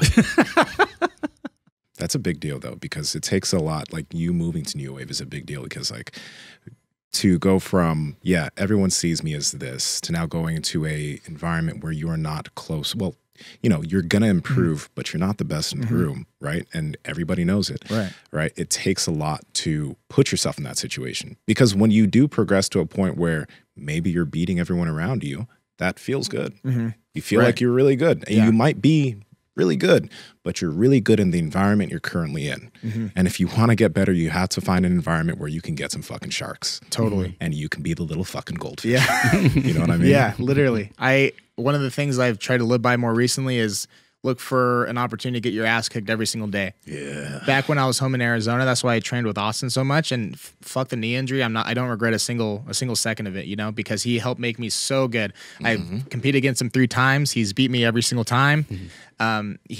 Everywhere where I'm weak, he was able to exploit. I made so much progress with him. But when we were training every day, helping him prepare for Worlds, you know, there'd be days where I'm like, I hope he's not the best replier, and he knows that. And I'm like, I text him like, hey bro, when are we training? And like an hour or 2 go by, I'm like, maybe he won't reply. Yeah, you know, texting him super late. And then you see the 3 bubbles. Yeah, I know. It's like, damn it. But you know, I try to catch myself when I'm trying to like come out of it, and it's so interesting because it's so easy to like make excuses to not want to get your ass kicked or not to want to do something hard. At least I don't think twice about it as much as I should. But then I'm better at catching myself now. Where is your knee actually need a day, or you just don't want to get fucked by Dan and Luke and Marigali? You know, it's like that's what I go through. But the more I can catch myself there, the less likely I am to look for that excuse the next day. And that's my best advice to everybody. Even going back to high school when I was a freshman on varsity wrestling with the senior 220, the guy above me, I didn't understand why I had to keep getting my ass kicked every single day. But then by the time I was a sophomore, junior, it made sense when I was winning all these matches. Like, because I got my ass kicked all the time, that's why I'm here now. And you just literally cannot progress unless you're losing. Another good point, since we're going down, one of my good training partners back home, he was like one of my wrestling coaches, Gary Ryan. He wrestled at Columbia University, and he also competed at Olympic trials for the USA. But he said something that really stuck with me, and there's 3 types of training partners that you need. You need the training partner that you can beat every single round. You need the training partner that trades with you, like wins, and then you need the training partner that just dominates you. Those are the 3 types of training partners, and that's what the people at New Wave do, where on some days they're going head to head, Giancarlo Marigali, Luke Marigali. Other days they're going with the a less experienced guy to have that. And even for me too, that's why more recently I've been trying to look for opportunities outside of Roca, such as going to John's Henzo classes, such as going to Giancarlo's classes that he teaches if I can go to the right location. Like, is there anybody around here I can kick their ass? No, yeah, I know that too. Like, come on. But at the same time, you know, I'm getting really good at defending. I'm getting really good at having a high pace. I'm getting really good at understanding what the best in the world feels like, but I haven't practiced offense, well, including the knee injury, in like 8 months. You know, I don't like, I go for a submission from time to time, but like, as far as like actually threatening, like consistently, I haven't felt that in a while. So that's why, you know, even for me, it's not even like I just want to beat people thing, because I'm more than happy to get my ass kicked, but it's more so like, if you want to hone in on all the skills that are required for jiu-jitsu, you do need the partners that you can beat. It doesn't mean you're slamming submissions and hurting people, but it's like, you got to have those offensive reps as well. Absolutely. Yeah. What you got over there, Andrew? So like, now that not only is like John schooling you big time, but I mean educating, totally. like, and teaching technique and being the best in the game, but now your training partners are also showing you stuff. So I'm interested in hearing how you retain information, because me being a white belt, I'll drill a technique, drill it, get into a situation. Oh, I think I can use it, and it like vanishes in that moment. Right. So like, for me, retaining information is a little tricky. So I'm interested in how you do it. So for me, like if I was making a general statement, record yourself or write it down. Recording helps me a lot. Me too. A lot of people say write it down. And I think that if you can write it down and do that, then and you respond well that way, then do it. But I paid my friend to do the majority of my homework through college, so I don't think I'm gonna write anything down when it comes to jiu-jitsu. Really? How much you pay him? That's disclosed information. a few hundred dollars a week. But anyways, I thought you were like Smart. gonna say, like, a couple of pizzas or something. You know? yeah, I know. Chicken tenders. There you go. There you go. But with that said, what I've been doing recently with New Wave is, okay, in a single practice, let alone 4 or 5, I'm going to be exposed to countless positions that I'm weak or I'm not good at. I'm going to pinpoint the top 2 positions that I got exploited in that week, and then go to Dan or go to Giancarlo and be like, hey, these are the 2 positions this week where like I didn't know what to do or I kept getting caught in, like what should I do? So the privates for sure. Another great thing is they're also super, super helpful after practice. Like I know John sticks around. He also does that for like the students at Henzo's where like he'll teach class and he'll stick around for like 45 minutes and just have like a Q&A. But a lot of times afterwards too, right after the roll while it's fresh, ask Luke like, hey, when you caught me in this, like how would you go about defending that type of thing? And I don't know why for me in particular, that sticks with me better because usually if that situation presents itself, then I'm able to fix it much sooner when I it's like, I think there's a certain part of me that has a lot of respect for these guys. And when they teach me something, I almost want to make them proud or do them right by doing it correctly. So then I hold myself to the standard, like, okay, I got to do this today. For example, when I did the private with Giancarlo, he was teaching me about their cross wrist trapping system from Mount and explaining that to me. And the reason why this was so important to me is because when I did exactly that, the next practice, I got my first good job from John.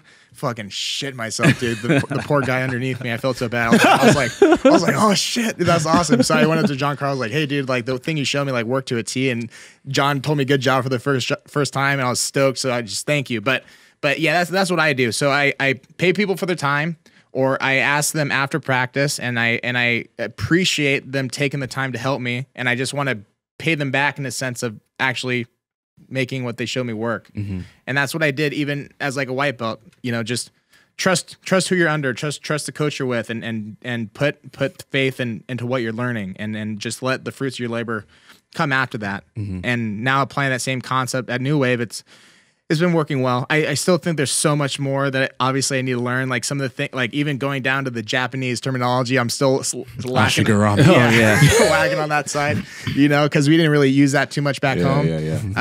Giancarlo fucked me up with that too. Yeah. I was just like, I don't know what you're saying, man, dude, but let's do it. And they just know it like that. Like, but yeah, it's cool, man. Obviously, I'm super happy about it. It's just a really cool experience. I just think that it's okay to not necessarily try to force the progression either. Like, have your system to consistently progress, show initiative to progress, asking questions, paying for a private if you can afford it, getting an instructional or what have you. But don't necessarily like be upset if you're not getting the progression as fast as you think either, because it's kind of like lifting or strength training, putting on muscle, where you're doing this deadlift for so long, you're trying to put on size of your chest for so long, and all of a sudden a year later, like, oh, I kind of added some size, or my deadlift shot up randomly, type of thing. Jiu-jitsu, I feel like it's kind of the same thing, where you could be going against the same people every single day, beat the same people, lose to the same people.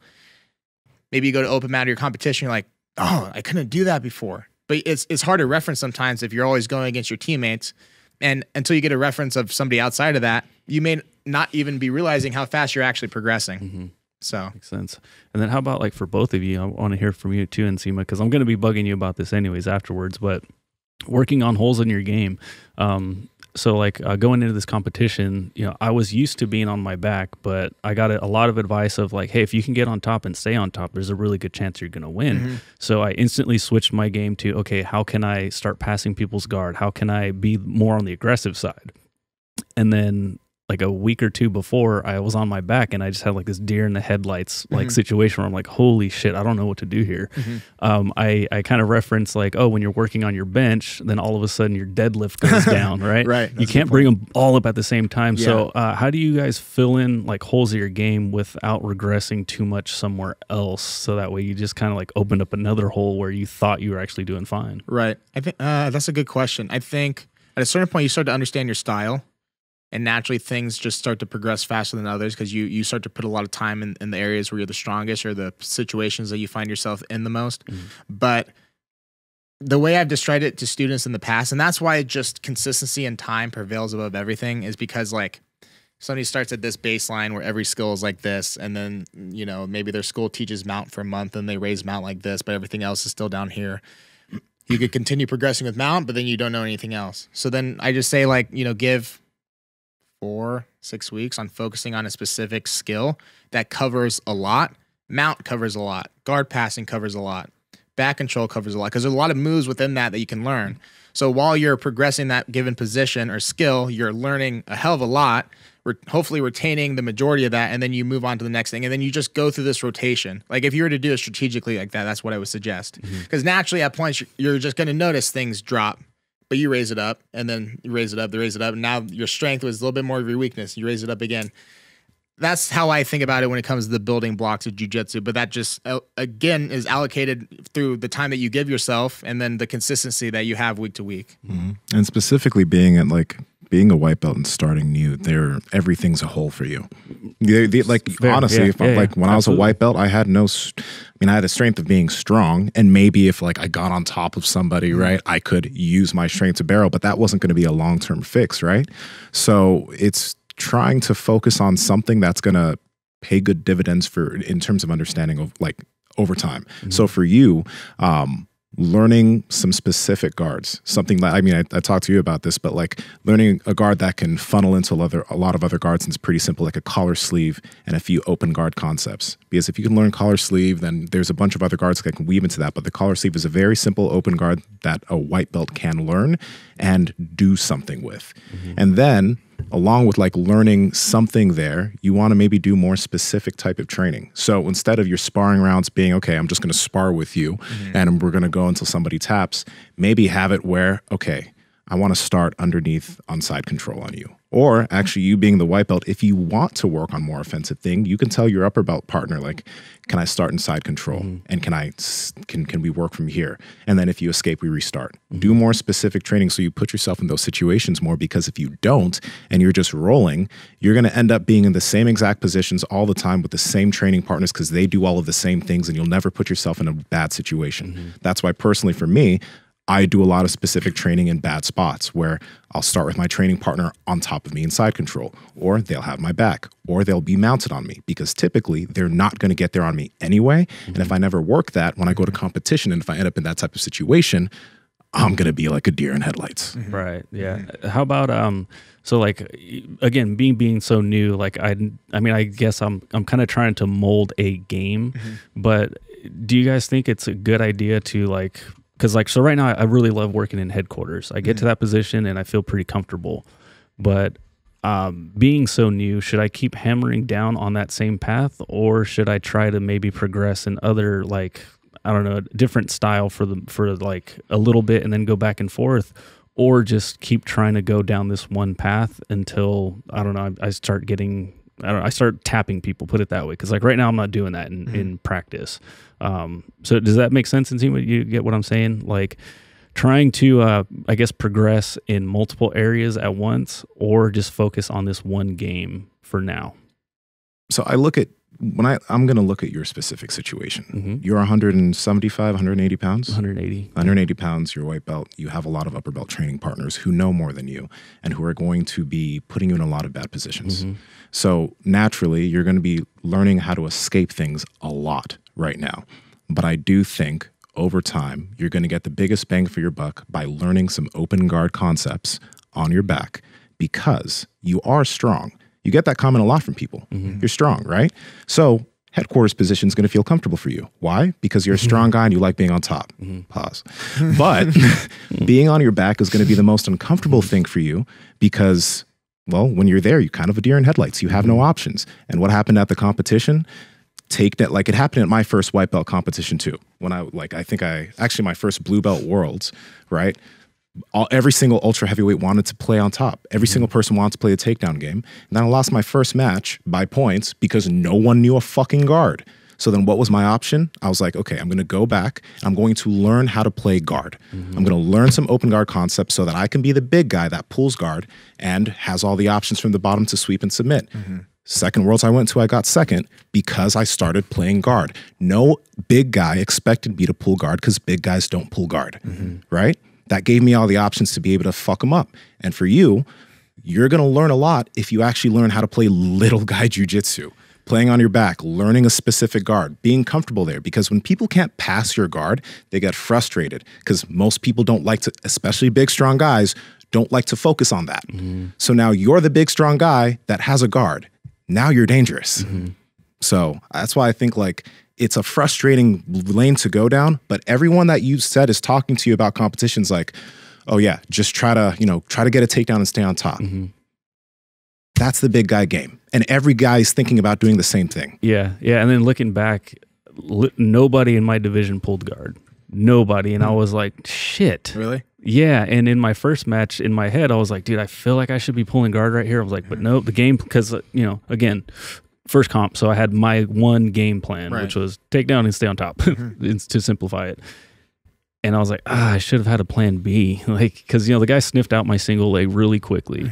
And then, no disrespect to him, but he was just kind of waiting back and waiting for me to make a mistake, which I did. And then he got on top and won.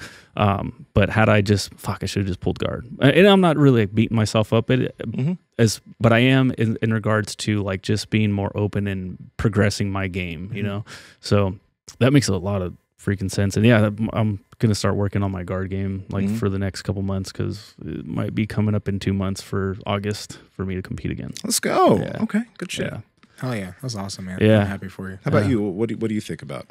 Yeah, I would say in general, just because you are so new, there's what you really like right now. Some things click really fast, and then some things maybe not so much. The stuff that's not clicking right now, for whatever reason, could click a year or two down the road. So that's why, like, you don't necessarily have to limit yourself to what you're learning, but also like acknowledge the positions that you get into a lot, acknowledge what you like to do in those positions, and then dive down that rabbit hole, like gain knowledge there. But then at the same time, you're still so new that, for example, when I first started doing jiu-jitsu, wrestling, obviously, like I wouldn't consider myself like a guard player or anything like that. And at New Wave, I definitely don't. But against your average person, like my guard's pretty good. Like back in Arizona, it was very hard to pass. And that's something where that didn't come naturally to me maybe until like at the very end of my brown belt, honestly, So it's like, you think one thing, like this is my thing, and then all of a sudden it changes. I think that's the nature of jiu-jitsu. So I can't even give you a good answer other than don't, and I know you don't, but don't decline knowledge coming in, and then be open to applying it. And with that said too, sometimes you come into a session with a specific goal. A lot of times I hear people talk about, like, if you're not coming to a session with a specific goal, like situationally or positionally, then you're not doing yourself the justice that you could in order to progress. I also think on the other side of that coin, to where sometimes it's good to not come in with a specific goal and actually let roles just flow where they end up going, because that then helps you further specify where you would want to take things later in the week or the next week, etc., type of thing. So like half and half, or maybe like 2 sessions a week where you don't have a plan, because that's okay. Because you don't want to be like so narrow-minded, like, okay, my plan is to work guard passing, or my plan is to work guard, and it just doesn't work out in that fashion. And then you're so narrow-minded on the things you had set forth. Now you're just underperforming in all the other areas because you're stuck in this aisle of vision, essentially. Makes sense. Yeah. Power Project family, your normal shoes are making you weak. This is why you partner with Vivo Barefoot Shoes, because they have a wide toe box, they're flat, and they're flexible. So with every single step you're taking, if you're taking a 10-minute walk outside, or when you're working out in the gym, your feet are able to do what they're supposed to do in this shoe. They have tons of options for hiking, running, training in the gym, chilling and relaxing, casual shoes for if you're out on a date. You need to check them out. And Andrew, how can they get it? Yes, that's over at vivobarefoot.com/powerproject, and you guys will receive 15% off your order automatically.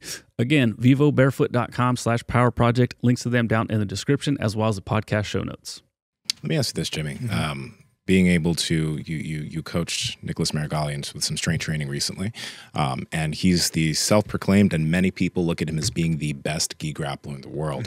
I've been watching his stuff for years too, so I appreciate what he does. But how's he as a person and as a grappler? Dude, it's really cool because he's definitely one of my favorite guys there for sure, and I've really appreciated the time we spent together, and we developed like an actual pretty cool friendship where we're joking around and stuff like that. And it's cool because for one, he's picked up English pretty fast. Oh, Jesus. Yeah. Doesn't that make, well, you might speak 2 languages. Do you speak? No, I don't actually. I don't speak Filipino actually, but we're peasants. Yeah. Literally, that's what my mom thinks.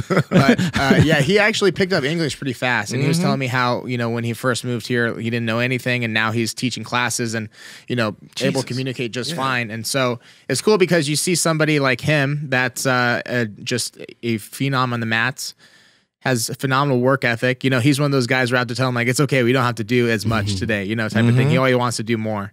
But as the coolest thing about it, honestly, is for one, being given the chance to work with a high level athlete like him, because he's definitely the most accomplished athlete I've worked with to date. Yeah. But with that said, he, despite his level and despite the connections he probably has, is so open-minded and coachable to what I have to say, which then plays a role into how well he's been able to do in jiu-jitsu, because obviously he's very coachable under whoever he's under. I know him and John have a great relationship, and he applies it the same way when he's working with me. And to step past that, instead of just like me telling him what to do and him doing it, he's actually asking questions. Like he wanted to know, like, what's it called when you're going down? Like, oh, the eccentric. And then he'll like test himself the next day, the eccentric. I'm like, yeah, the eccentric. So he pushes himself to learn.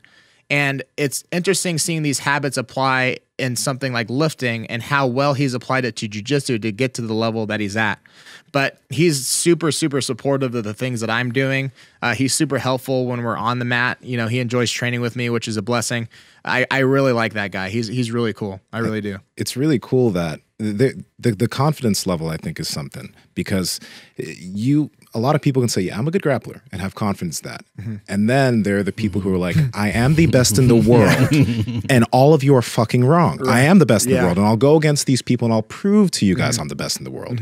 Him, Gordon, people look at that as being extremely like prideful and boastful or whatever. And there is an aspect of it that is, but these guys back it up. True. And I think with that said, that's why it's important not to just blanket label people, because, everyone says a bunch of things about Gordon, and I won't necessarily give out all the stories I've heard, but I've heard a lot of stories where he's helped a lot of people on that team get through hard times, bring them to Austin to train, and John too. Yeah. Just because they are a certain way on social media, or they say a certain thing a certain way, doesn't necessarily represent who they are as a person, in total. I mean, it's interesting because, if back home there's a guy running around saying, I'm the best, or there's a couple of guys like that. Yeah. I'm the best. I'd be like, fucking tool. Like a fucking douchebag, right? But then I'm here, and then dude, I'm just the best. And I'm like, I just don't receive it the same way. Maybe it's because every single day I'm getting wrecked. So it's who am I to say that you're in the wrong to say it? I feel like I don't even have a place to have an opinion on the matter, So if you're gonna get fucked by the best. Yeah. Right. Pause. Yeah. Pause. That's my mom's burning her ears. I'm sorry, Mrs. House. Hey, my mom does the same thing.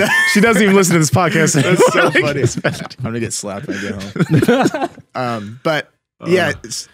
I guess it's interesting because there's a lot of people back home that have their opinions about how certain people on New Wave promote themselves and everything. And when I looked at it back home, my general opinion was can't necessarily see myself doing it, but I especially now being in it, I definitely understand why it has its role in the growth of the sport. Because so you think about WWE and you think about UFC has taken a lot of their marketing tactics from WWE. Dana White has talked about that numerous times.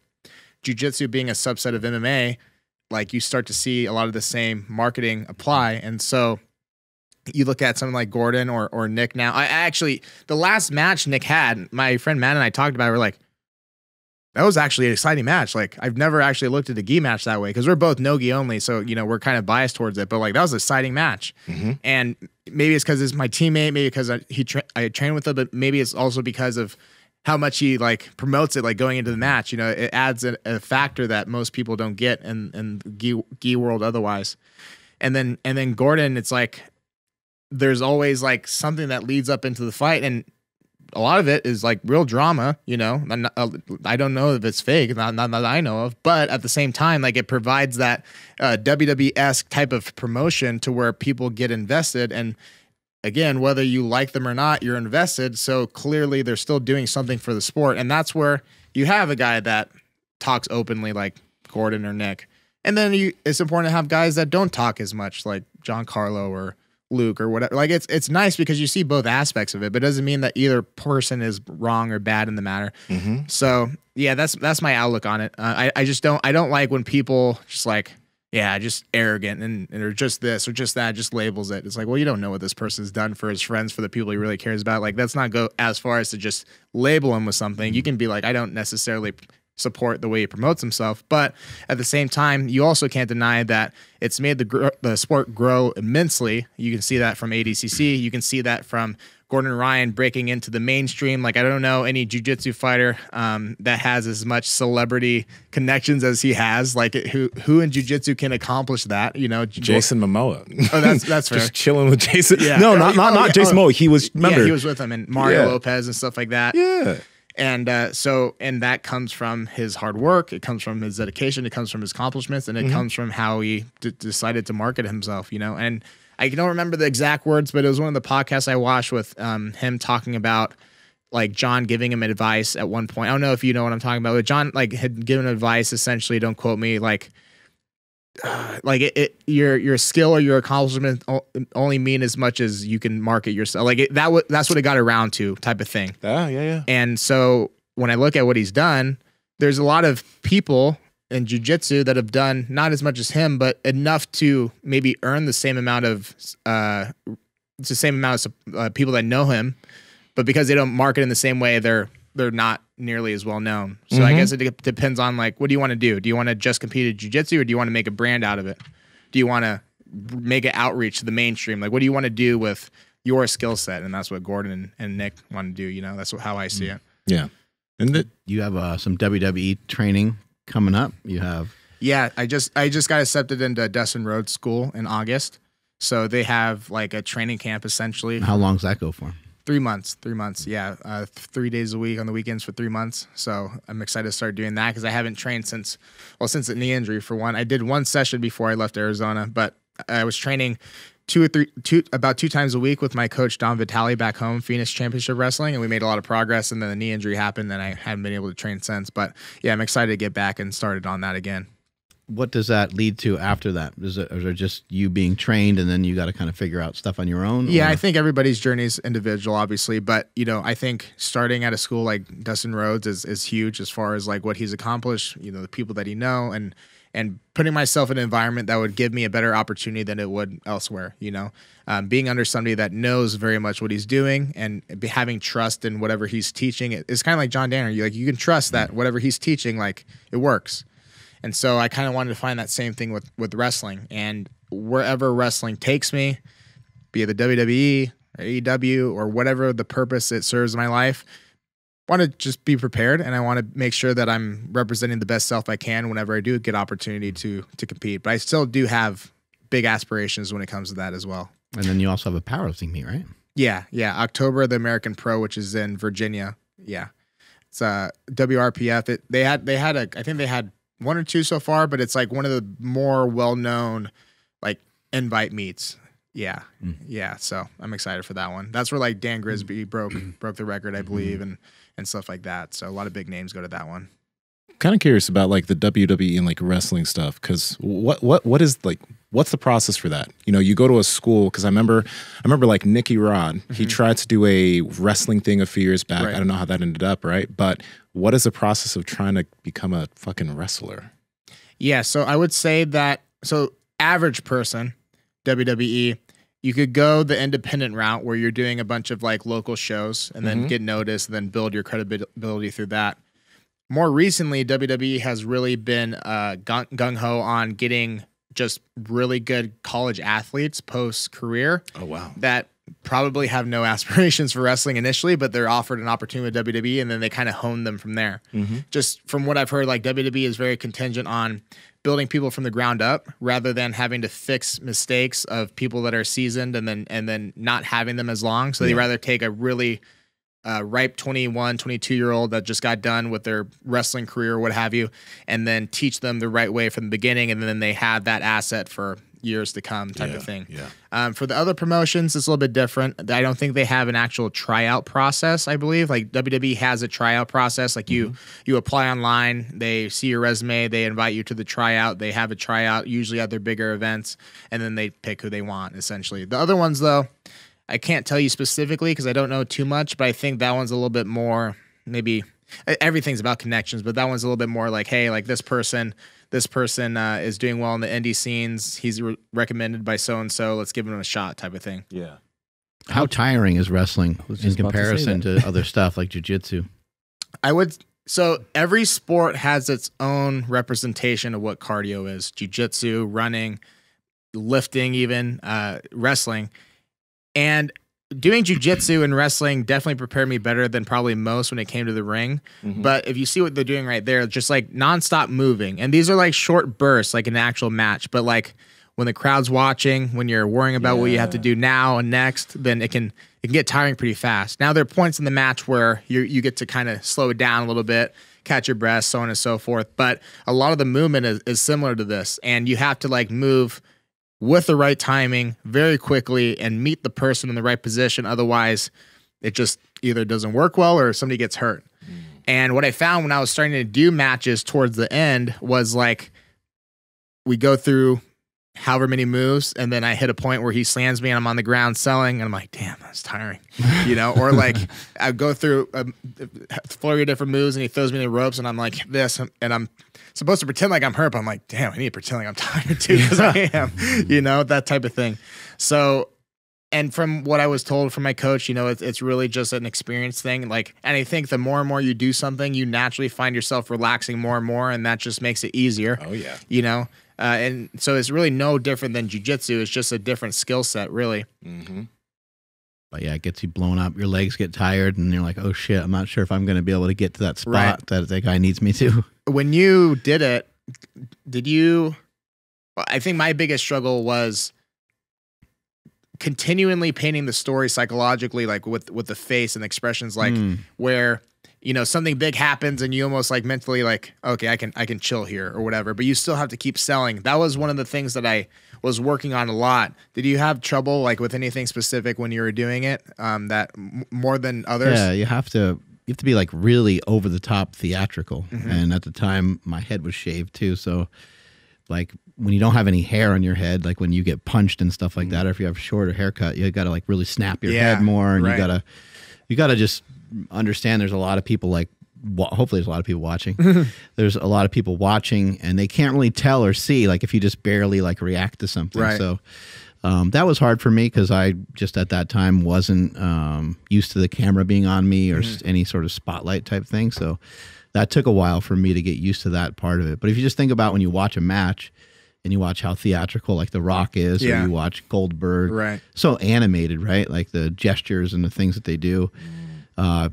You can't overdo that stuff. And if you do overdo it, someone will tell you, and they'll say, hey, you need to cut back on that a little bit. It looked a little corny or cheesy or something like that. But that's what I would encourage most people to do, is like just go completely fucking nuts if you can.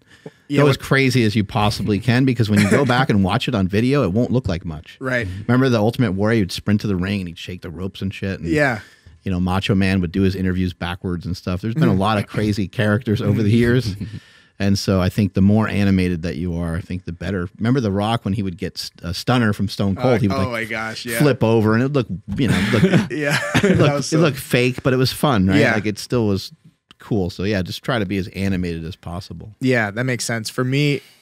Because I was practicing that, but then it's in a private wrestling facility, and so there's no fans. And he's like, I want you to hit me with this.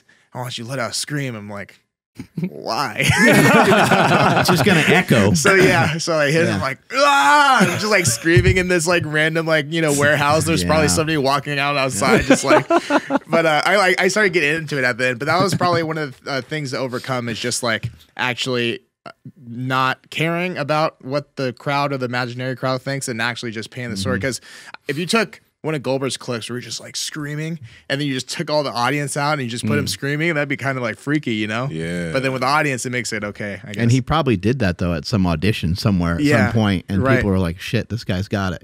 Even though it's only in front of maybe 10 people. And you're naturally a chill dude, it seems, from what I've seen from you so far. Thanks, man. Right?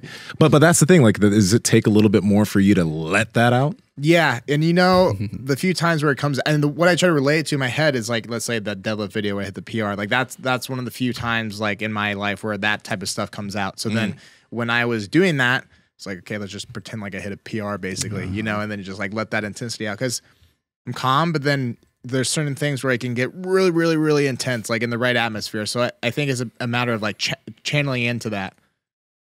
And I think sometimes in jiu-jitsu, you like don't want to show, right? You don't Yeah, want to and show that the other too. guy that you're straining or something's hard or that he's gaining an advantage. You want to try to straight face it as much as you can. Yeah, that too. That was Poker face, right? That was another thing too, because I would tell my coach, I'm like, yeah, sorry, in jiu-jitsu we're supposed to like be poker face and not show emotions and everything. So because he would always remind me like head up, like say big, like show emotion. I'm like, you're right, my bad. Maybe you should try something different in jiu-jitsu. Be like, know. ow, Yeah. yo, hey, that really hurt. I know. You're supposed to put my arm in that position. What are you doing? I'm gonna try that tournament. That works. Yeah, it'd be like, you're not really choking me right now, but you're really cranking on my head, and it hurts really bad. Actually, how about after you get choked out, you'd pull the Hulk Hogan? Oh yeah, start coming back. Yeah, just fucking no, that'd be so funny. I'm doing it. People probably do get choked out and forget where they are, huh? Yeah, that happened to me once. Although, luckily they let go right before, but I remember just jolting. It was actually kind of freaky. Have you gone out all the way? I haven't gone out, and not on purpose, but I've accidentally put people out because like certain chokes that they don't realize is happening. So it is weird when someone goes to sleep in you. Right. It is not on purpose. Yeah. Yeah. But like, for example, there was a guy that he was in my clothes guard and I cross collar choked him, but he didn't realize it was actually going to choke him. So he's like trying to get out and then he's like, Really? And then and that's happened a few times, but it usually happens from places where people don't think they're going to have to get choked out, so they don't think it's dangerous. Yeah, and then it just slowly goes. Right. Yeah. The one time I did get choked out, it was in the gi. Actually, it was like I think it was a bow and arrow or something like that. And it felt like I had breathing room, and then I just remember like. And then, crazy. At least you didn't shit yourself. Yeah.